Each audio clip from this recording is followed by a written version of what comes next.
Hello, Rishi Sunak has now gone on record saying that he's disappointed that people are smearing his wife just to get at him. Well, I don't think that's really the case. Rishi Sunak's wife has avoided paying tax, claiming to be a non-domicile. This means she's actually avoided about £5 million in tax a year, certainly last year. And she did so through a well-established and entirely legal scheme that goes back nearly 200 years. But she did so when her husband was clawing in tax from the poorest in our country, when her husband was responsible for the tax system. It's an example of what a Labour frontbencher has called breathtaking hypocrisy. And so she's not only avoided paying tax, she's also she's also not given up her shares in Infosys, the company that her father runs, which, after a month of the Ukraine war, when the government was urging all of us to dissociate ourselves, to remove ourselves from Russian connections, a month in, only then was Infosys's office in Moscow in the process of shutting down.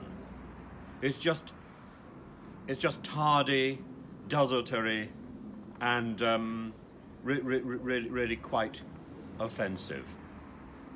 Now, it may be that this is part of a wider campaign to stop Rishi Sunak's ambitions to succeed Boris.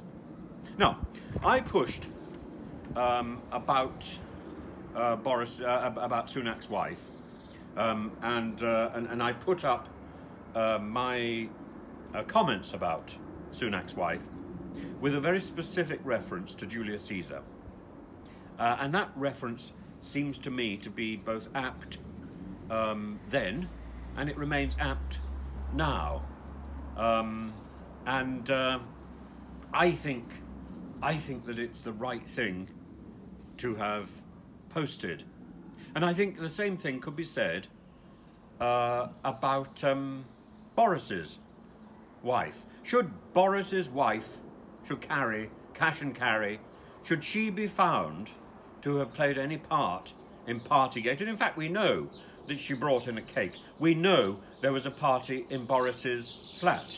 It had to have something to do with her if it didn't have something to do with him, because presumably their children are too young to party with the adults and with bottles of booze brought back from the booze shop in a suitcase.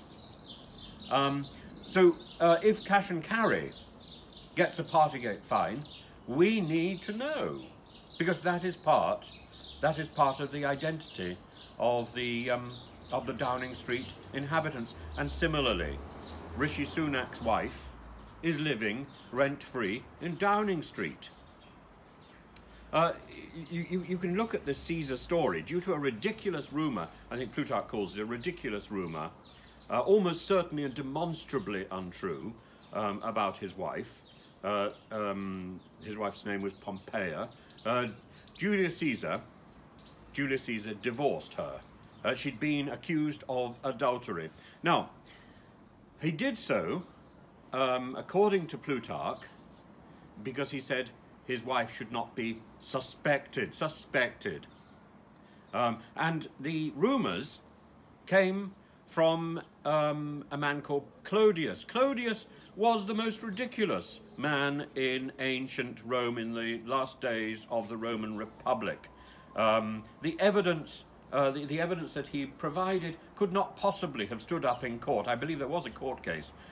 He was described as, Plutarch says, he was as insolent as he was wealthy. For example, he gate crashed a women's own festival, the Festival of Bonadea. And so he was familiar with controversy. He was a rich twit. and an accusation or a link to Clodius, I suppose, was a journey into the gutter, a smearing with mud, and a threat to Caesar's political ambitions. So, should Rishi Sunak's wife be similarly smeared? Rishi Sunak's wife should be above suspicion. That is the issue.